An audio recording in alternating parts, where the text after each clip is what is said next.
Good evening, everyone. We are so happy that you are able to join us. My name is Natasha Jones, and I am the Director of the Division of Appeals.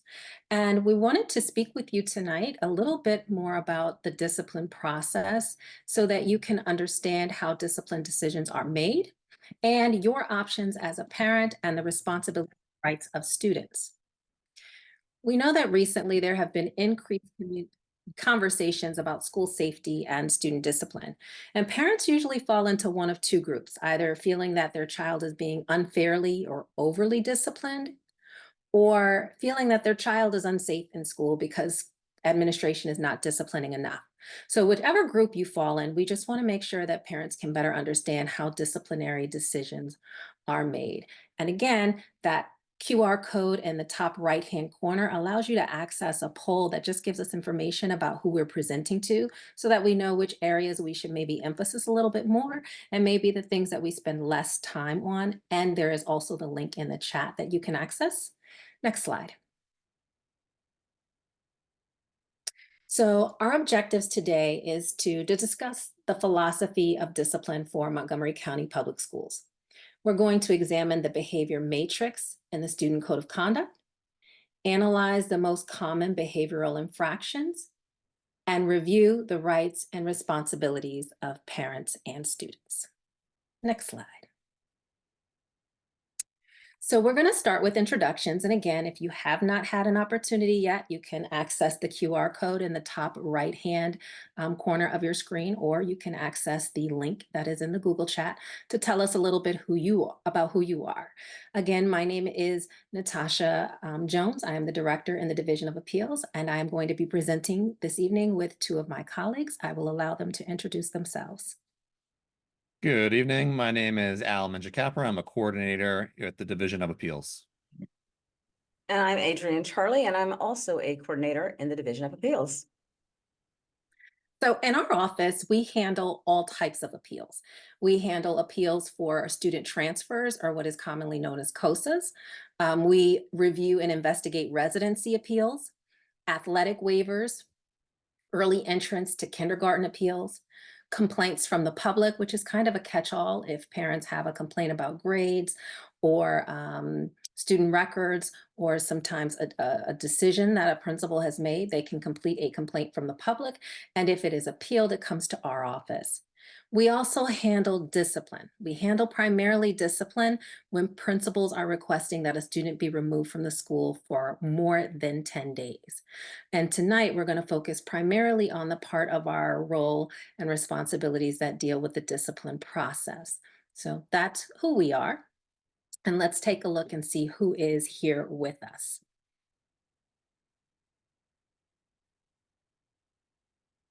All right, so it looks like we have a nice little grouping, but more from elementary school. And it looks as if we're kind of all over the county as well. Okay.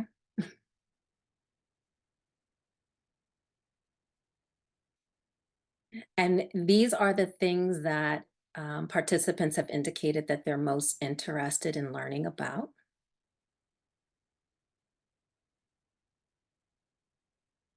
All right, and most of you just want to know about student rights and responsibilities. Great, good to know.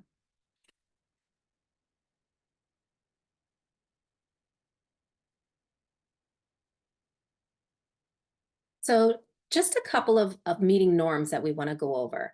One, that you keep your minds open and your microphones muted so that we don't have any distractions, and hopefully you won't hear my house alarm going off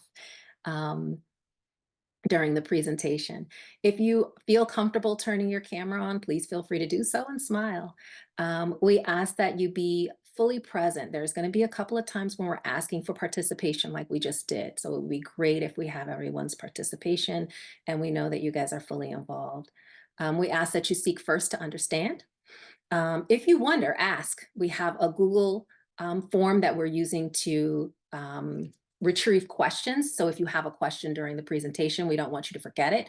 You can type it right into that Google form. And at the end, we'll go over those questions. If we don't have a time for all the questions, we will be able to then have everything in writing so we can respond back and provide you a written response to each of the questions.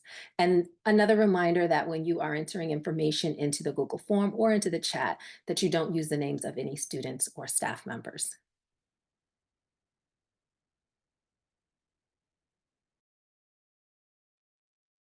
All right, so I'm going to start us off talking about our philosophy of, let me get rid of this my way, our philosophy of discipline.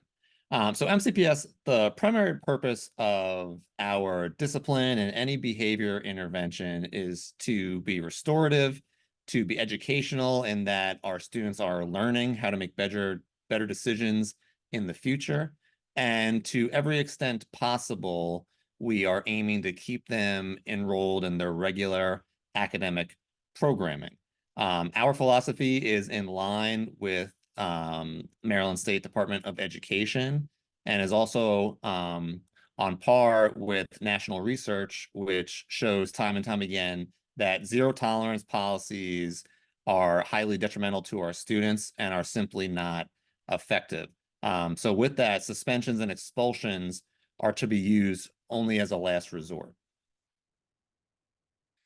So I'm going to walk us through a couple points that I want to highlight in our code of conduct. But before I go ahead and dive deeper, a few things I want to point out is every single infraction in our code of conduct, except for one, offers a continuum of possible supportive interventions and disciplinary consequences. The only infraction that has no continuum and that is an automatic out of school expulsion is for when a student brings a firearm or is in possession of a firearm. Every other infraction offers a continuum, which I'm going to explain in just a moment. The second thing I want to point out is that discipline is confidential.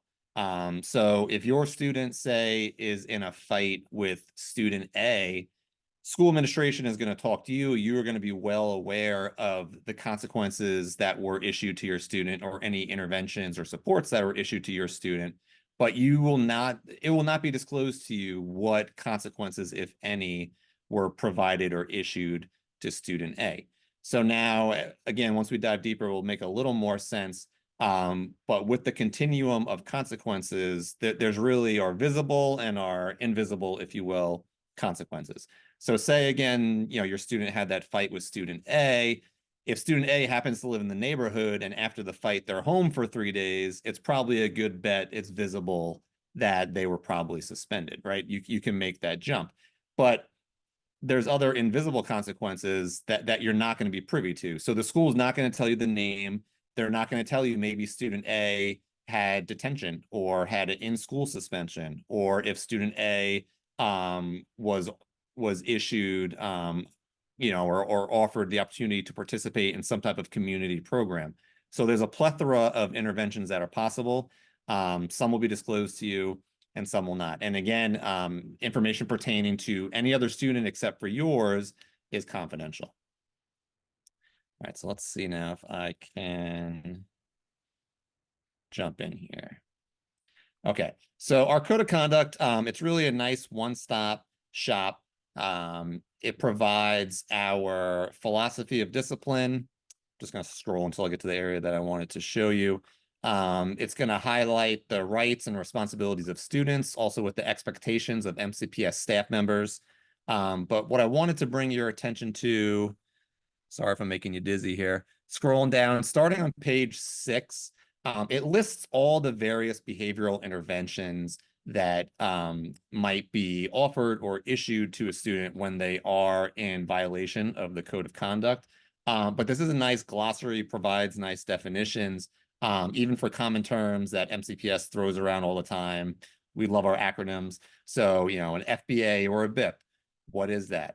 But then focusing more specifically on discipline, it's going to tell you what MCPS defines as a detention versus an expulsion or suspension. So that's a nice tool to have. And then what I want to spend a little more time on is our level of responses. So again, every infraction against the code of conduct, except for student being in possession of a firearm, has a range of consequences. Our levels range from level 1 to level 5. Level 1 consequences, these are your classroom, your teacher-led responses. So this might be, think of elementary students, it might be an apology letter. For middle or high school students, this could be a lunch detention, but something that is in the teacher's control. Level 2 jumps up a little bit, where we still have possible teacher-led interventions. But then now we also have interventions where the teacher might refer out to the administrative team, to the school counselor, to the social worker. So this might be where, because student A is having a lot of behavioral challenges in the classroom, that we're going to look at a functional behavioral assessment and maybe developing some type of behavioral intervention plan. But this is something where the teacher's reaching out and now they're extending and utilizing the school team within the building. Level 3, this is where we have more administrative support, and this begins with some of the removal type of responses. So this is more classically your in-school suspension, or perhaps an in-school intervention where the student's not suspended, but they are in a classroom with the teacher by themselves doing their classwork for the day. And then our last two, level 4 and 5, this is your more traditional consequences. Well, I should rephrase that. This is more of the consequences where students are removed from programming. So level 4 consequence, this is where administration can issue a short-term suspension, which is 1 to 3 days if we're talking about short-term, compared to a level 5 where we're now looking at long-term suspensions. I'm not sure how small this is on your screen, but a long-term suspension is anywhere from 4 to 10 days. And then beyond that, we have extended suspensions that go to 44 days, or possibility of an expulsion, which is 45 days or longer.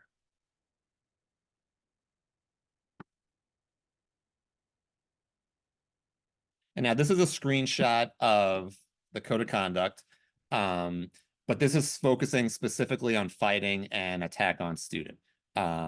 So far this year, I'm sure as most of the county is aware, this is our highest our highest level of infractions committed by students. The most common is fighting.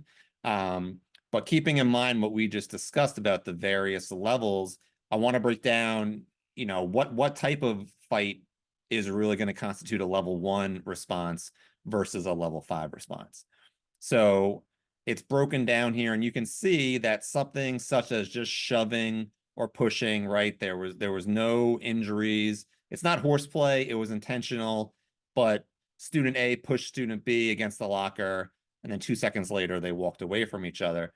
That might constitute something as small as a detention, or possibly jump up to a level 3, something like an in-school intervention or an in-school suspension. Whereas now we have a different range, a level 1 to a level 4 range on our continuum, when the fighting has now escalated. So it might be spontaneous, something that was in the heat of the moment. 2 students start fighting each other. This is your 20, 30-second fight in the hallway, very quickly broken up by school staff, school security, but only minor injuries, a couple of minor cuts, bumps, and bruises, and the fight has ended. So that now, again, the level 1 to level 4, which opens up the opportunity that this might be a short-term suspension, so 1 to 3 day suspension. That's very different now compared to our bottom bracket here, which is looking at an intentional fight that resulted in a major disruption, a major injury. So this is something where a student is waiting around the corner to fight a student. It's a planned attack. It results, the student broke their arm, or there was a broken eye socket, which required hospitalization, and the student had to miss multiple days of school. That level of fight, that level of infraction, you'll see that the minimum is a level 3, which is your in-school suspension.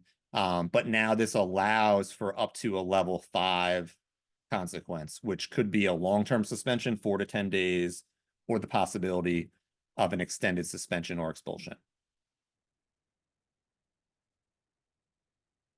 And Dr. Jones is going to talk us through an example of bullying and harassment.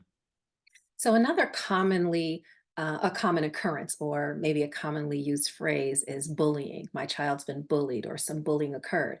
And so bullying in our code of conduct can go anywhere from a level 2, well, actually, it starts at a level 1 to a level 5.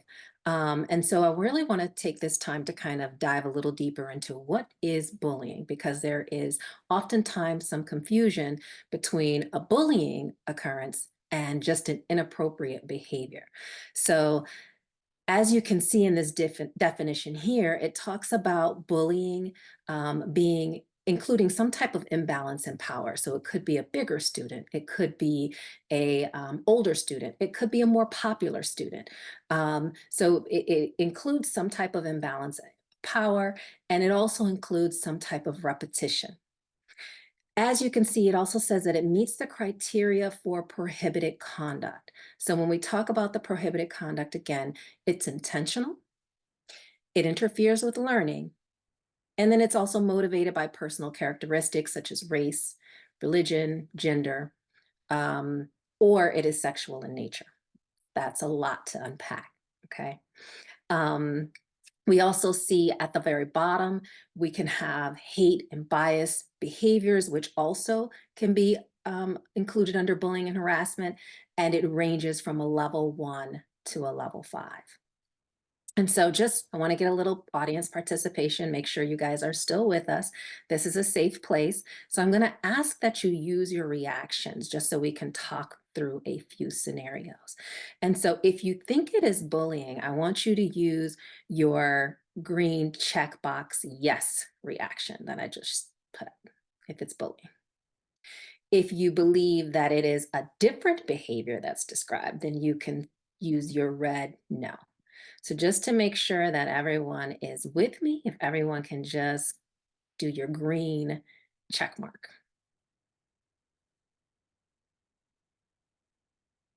And you should see the reactions are available, the little smiley face in the chat feature. Thank you. Yes, at the bottom of your screen, you should see the reactions. And I think most of you guys have shown that you're able to find that check. So I know everyone is with me. So we're just going to go through a few scenarios now. And in order to take it off, you just click it again. So everybody can click it off. So we're starting at 0, no reactions. So the first scenario, a student hits your child. Is this considered bullying or attack on student? If you think it's bullying, check your green check mark. If you think it's attack on student, use the red X with the no or no.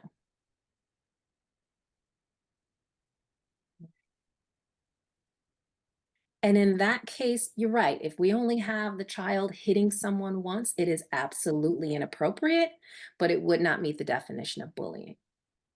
Now, some of these are meant to be tricky. So again, it's okay if you don't get it right this time, but everyone come back to uncheck your reaction, and we're going to do a new one.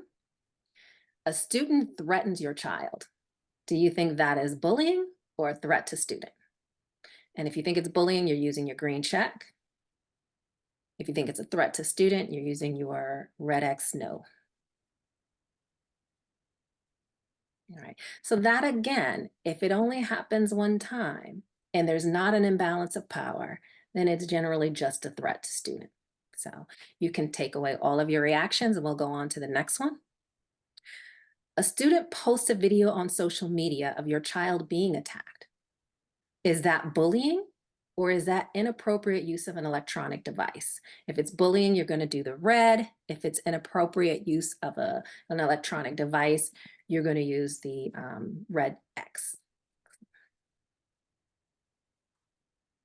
And so yes, again, it is very inappropriate. It is probably going to create some type of response from your child, whether it's anger, whether it's sadness, whether it's fear, whether it's frustration. It is absolutely inappropriate, but it is not necessarily bullying by itself. Our next example, a student draws a swastika on the desk of a student who is Jewish. Is that bullying or is that just a disruption to the school or learning environment? If it's bullying, you're going to check the green. If it is a disruption to the environment, you're going to do the red X.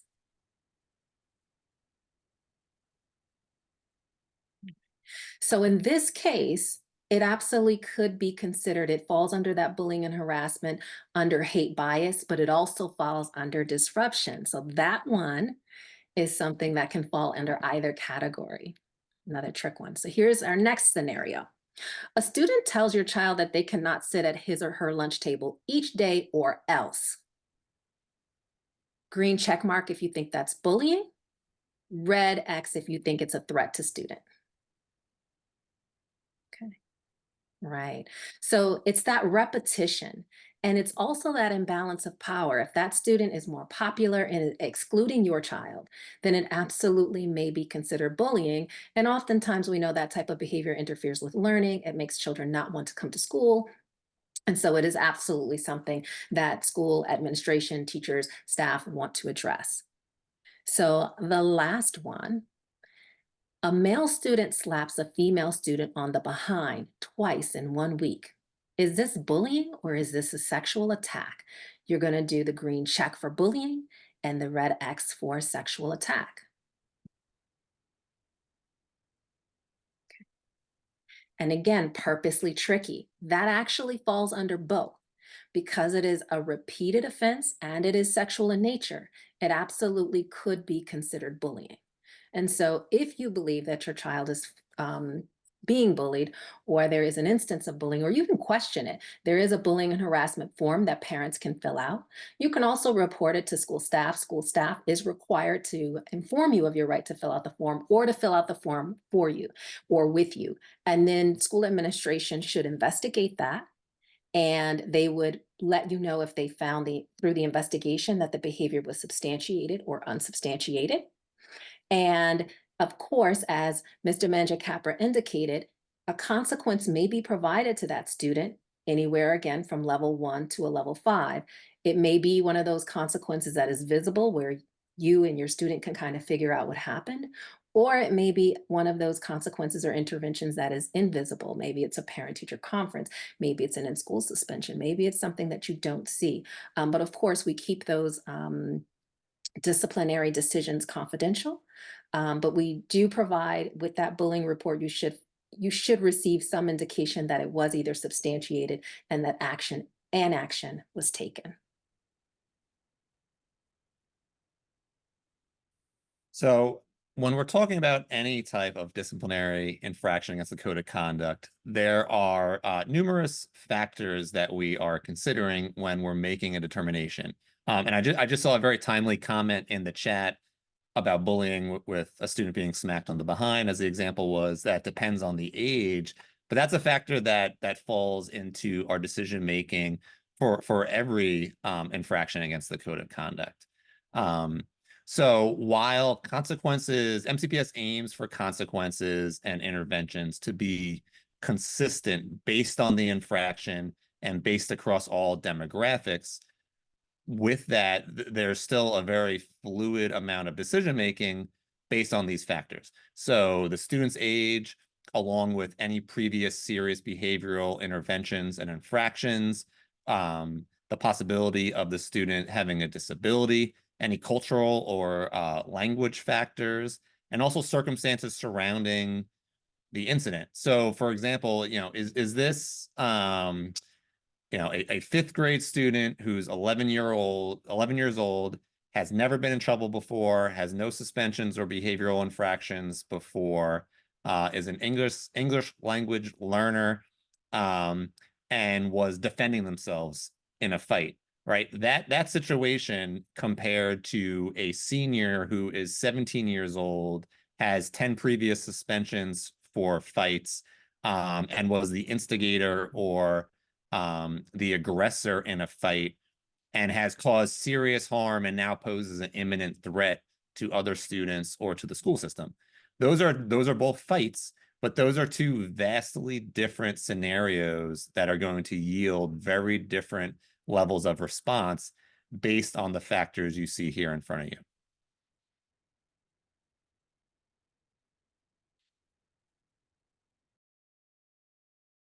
sorry. So some of you indicated that you have children who are in elementary school. And we know that when students begin elementary school, there is a huge learning curve going from some students have an opportunity to socialize either at daycare or some other structured type of event. Other students are home with stay-at-home parents and they don't get that same level of socialization, but every student comes in perhaps with a different response, different strategies for coping, and different skill sets. And so in 2017, a new state law was introduced indicating that students who are in pre-K through grade 2 should not be suspended from school unless there's an imminent threat of serious harm to students and staff that cannot be mitigated through interventions and supports. And that can't be a decision that's made solely by the principal. It should be in conjunction with the mental health professional that has indicated that this student is at risk of creating some type of imminent threat to students or staff. And one of the reasons that this new state law was implemented is because suspension, according to research, is often a reactive approach. And the research also shows that the root cause of behavior is often frustration or boredom. And especially at this young age, students are still learning how to self-regulate. They are learning how to respond appropriately to different stimuli, and they are learning how to cope or deal with stress and or frustration in a social setting. And so again, discipline is, we're an educational institution, and our main focus is to educate. And education also comes around behavior, socialization, and discipline. And so um, that is why that new state law was implemented. And sometimes parents are frustrated because they see behaviors from a student and they are thinking, this is impacting my child's classroom environment. This is impacting my child's ability to learn. Why isn't the school doing something? And the school staff probably is doing something. It's probably one of those invisible interventions and or supports, accommodations that are being provided that is not something that is privy to all parents at the school. And so we want to make sure that we keep that in mind, that we recognize that students at this grade level, there's my alarm system, are still learning and still being shaped and socialized.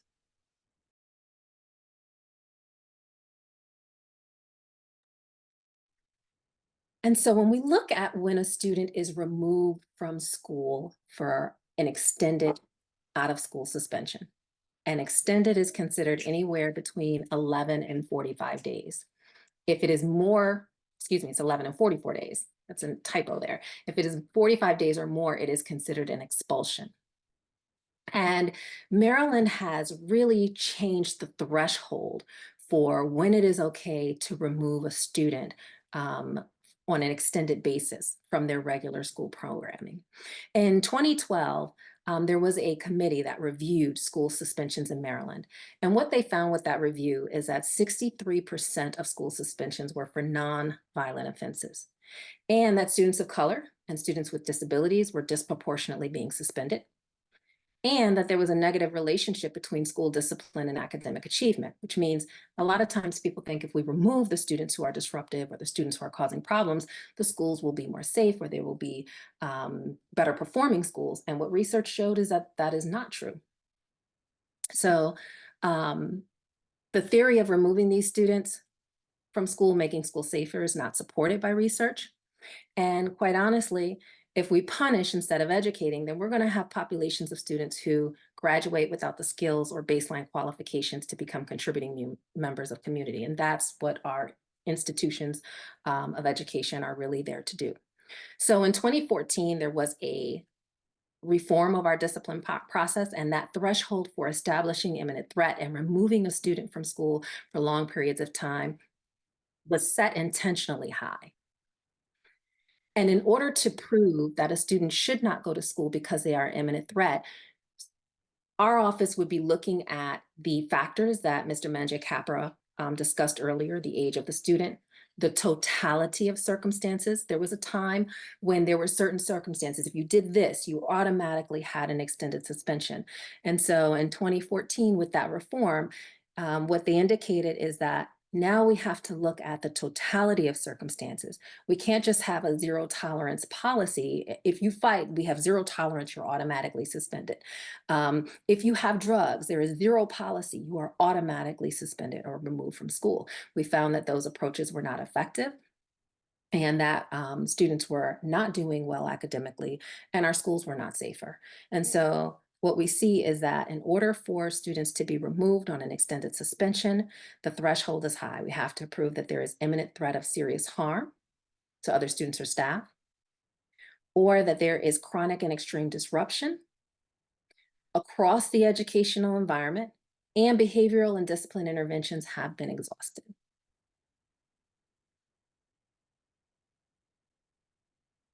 And I'm going to pass it off to Ms. Charlie.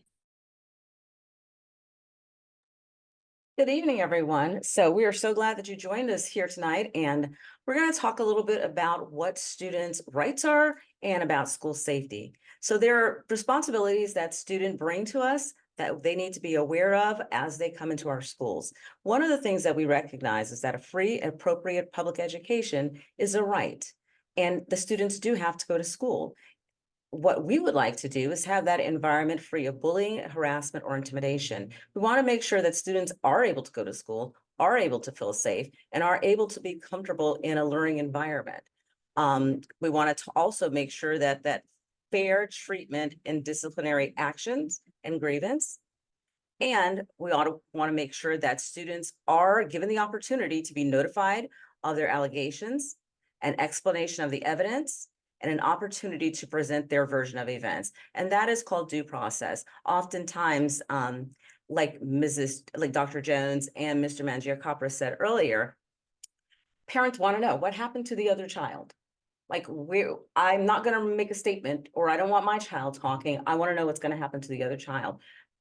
This due process is an opportunity for your child to share their version of what occurred. It also gives us an opportunity to take a look at the entirety of the situation and understand why a certain action may have occurred. Requirements. Students, again, are required to attend school, arrive to school on time, and be in class. They're also required to conduct themselves in a manner built on mutual respect and a right to be treated in the same manner. And as Dr. Jones mentioned earlier, this is also a part of learning. So students come to school for academics, but they also need to learn some of those social skills that they're going to take forward so that there won't be a society where kids don't know how to act, or students don't know what appropriate behavior looks like. So some of the changes that have come to the disciplinary process focus on making sure we're giving children strategies. We're figuring out better ways to show that you're upset about something, to show that you feel like you've been mistreated. So there's different ways that we can do that within our disciplinary process. One of the things that sometimes happens is we have a reason to believe, in schools, they may have a reason to believe that a student has a prohibited item on them. And during those situations, the school does need to conduct a self-search. Students have to participate in that. That is a part of the investigative process. Sometimes student may leave, may go away, and then again, that takes away their due process. We don't have an opportunity to see, did you have this thing on you? We do know that people said that you did. We're giving you an opportunity to participate in the process. Next slide, please. Once a student has received a disciplinary consequence, sometimes we'll, just as human beings, you'll recognize that something that you did was against the rules, and you understand and recognize that a consequence is going to be coming to you.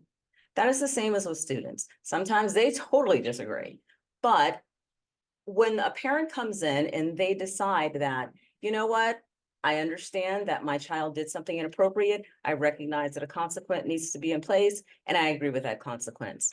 There may be other times where parents disagree with that, and there is an opportunity for you to appeal. So a principal can suspend a student for up to 10 days. They can do that at the school level. A parent might not agree with the consequence that was given. They may think that, okay, I recognize that something happened, but the level and severity of this consequence doesn't match what happened. Or there may be a space where a parent doesn't think that any sort of consequence should have been given to their child. So in those instances, they can make their first level of appeal to the principal directly. They could reach out to the school, ask for a meeting, share their concerns, what they think should happen versus what actually happened. And oftentimes schools are able to sit and speak with parents and work on some sort of adjustment, or they may come to the conclusion that no, the consequence was appropriate, and at this point we'd like for it to stand. If the parent still isn't happy with that, then you can go to a level 1 appeal. And again, this is the process for short-term suspensions. So if they are not able to come to a conclusion, then one of the things that they can do with that level 1 appeal is they're going to go to the director of the Division of Pupil Personnel and Attendance Services, that's DPPAS. So they would reach out to that office and again, share their reasons for why they think what happened to their child is not fair and what they think should have happened and their wish for an outcome. If that opportunity doesn't go in a way that the parent feels treated their child fairly, then there's another level of appeal. And that appeal is to the superintendent's designee, and those come to our office. So we have an opportunity to kind of take a look at what happened first. What was the discussion with the principal? What happened to make that not acceptable? What happened with the pupil personnel services? What happened to make you feel that that wasn't appropriate? And so our office will again take a look at that incident and make a determination of whether or not adjustments need to be made or whether or not that suspension needs to be upheld. So there are other types of appeals that occur even after an appeal has been sent to our office. So the next level of appeal would be to the MCPS Board of Education.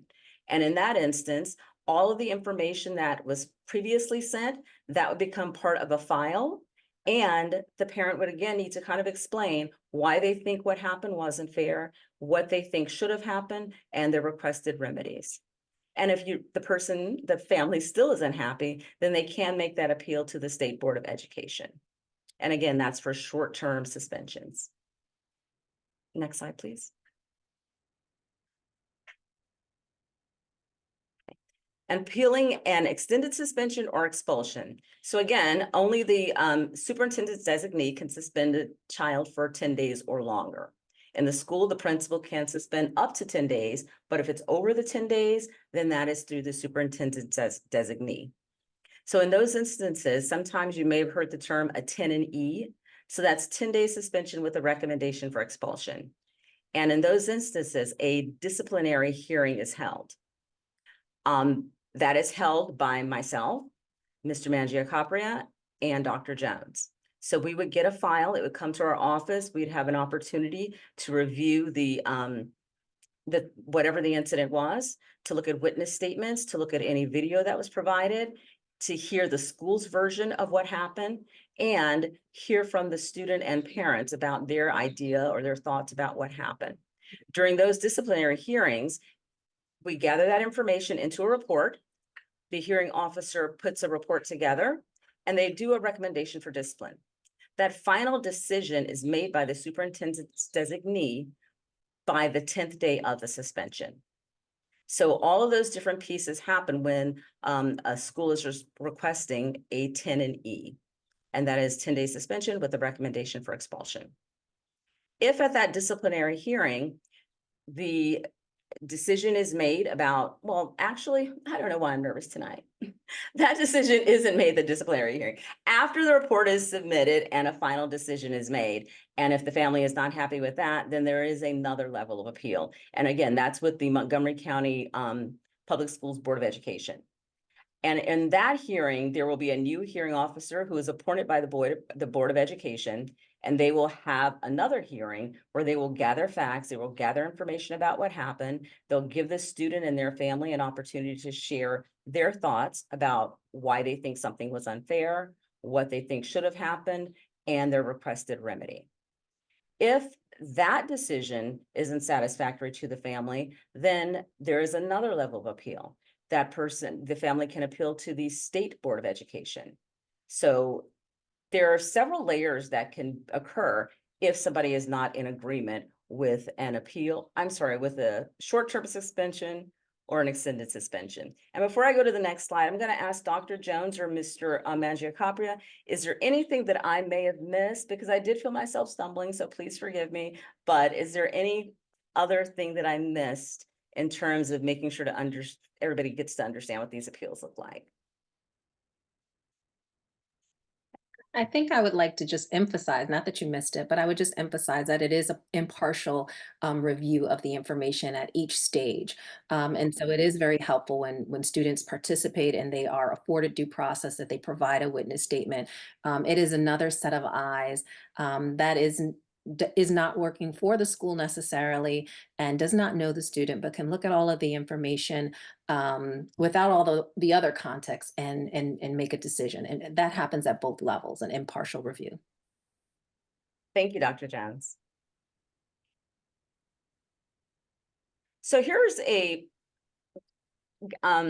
group of Okay, let me get it together. I am sorry, people. I don't know. I think I'm watching my dog. There's a bumblebee in the house. I got a lot of things going on, but I need to get it together. We are going to talk about some of the resources that are available to you in Montgomery County Public Schools, and just in Montgomery County. There are so many different resources that are available to help you to understand the process, to help you to understand how the discipline process works. And there's also different types of supports that are available in the community to help families navigate conflict, to do mediations within your community, and to provide support for your child.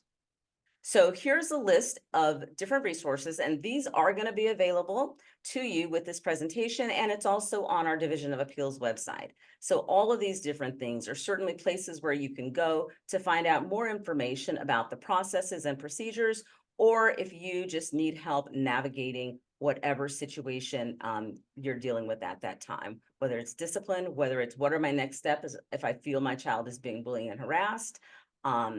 What is the student code of conduct? What are some of those interventions that Mr. Mangiacapria talked about? So all of those things can easily be accessed through the resources that are available. All right, thank you, Ms. Shirley. So at this point, we're going to transition to just a Q&A. We have about 10 minutes left. So it's ample time for us to respond to any lingering questions. You can go ahead and pop them in the chat. However, I ask that if you do, you also please put them in our Q&A form, which I put in the chat a whole bunch of times. So I'll start us off. There's only 2 questions in there right now. So the first question I see is, do we have any thoughts on schools involving the police and disciplinary actions? Is it beneficial for the students facing disciplinary measures? So I'll start us off, and then Dr. Jones or Ms. Charlie can jump in. But of course, police are only involved in situations where there is the potential or there's an immediate presentation of threat or harm, right? So this is something where a student makes a bomb threat. The police are called. Measures are taken to ensure that the building is swept and secured and that all students and staff are safe. If there's an incident with a student being in possession of a firearm, even if this is one where the school is unaware and security did an excellent job of securing the firearm from a student's backpack, the police are still called. MCPS does have an MOU, Memorandum of Understanding, with the Montgomery County Police Department, and there are very specific examples and criteria for when MCPS administration and school staff take the lead, and then when the police take the lead. So absolutely, there are certain measures where police are going to be called. Circling back to the question, you know, that there are some infractions. I'm trying to think, like I'll keep talking about fights tonight, but I mean, if there's a low level, a 30-second fight in the hallway where 2 5th graders push each other, nobody was hurt, and the fight is over, of course, you know, that would be extreme for police to be called for an example such as that. So it's going to vary depending on the severity of the incident, but then also in accordance with the MOU, it stipulates for what specific examples when there is no choice that is required for police to be called. And I would just add to that that the criminal process and the student discipline process are two completely separate processes and may or may not align. So we know that there are some things that are not illegal, but it may be a crime to do it in a school building. So a BB gun, you could buy a BB gun off of Amazon, you can buy it in Walmart, and you can have it in your neighborhood and not have any issues. But if you have it in the school building, you could be charged with having a weapon in the school building. The process and what they do criminally would be completely separate with what we would do discipline wise. We would still be looking at the incident and the totality of circumstances. It would not simply be that, well, he was charged and therefore we're going to create a disciplinary response that matches that. Same with having cigarettes and or marijuana. We know both of those are legal in Maryland, but illegal for students and illegal to have on a school grounds. And so you may have a disciplinary response that differs from the legal response. Thank you. I see not necessarily a question, but a comment. Someone had asked if we could comment on chronic absenteeism at the high school level. And I guess I would start off by indicating that, of course, chronic absenteeism is something that needs to be addressed and is not beneficial to the success of the student. Similar to what I had mentioned earlier in the presentation, that students being put out of school, suspended or expelled is not beneficial. That is not helping them grow academically, behaviorally, or socially. This is the same for students who are chronically absent. Unfortunately, we do often see a pattern that students who are receiving higher level of infractions and discipline in line with the code of conduct are students who have a extremely high rate of absenteeism. And these are the students where the school system is really pulling together, a multitude of resources to not punish the student, but to target their needs. So this could range from when the student is in school, are we adjusting their schedule? Are we providing social emotional check-ins with the counselor? Is it just the student that needs support, or is this a family that's in crisis? So then we're pulling in counselors and social workers, community resources to provide provisions for food and shelter, to any other type of resource or aid they might need, with the ultimate goal, of course, of the student increasing their attendance, which is then going to increase their overall success.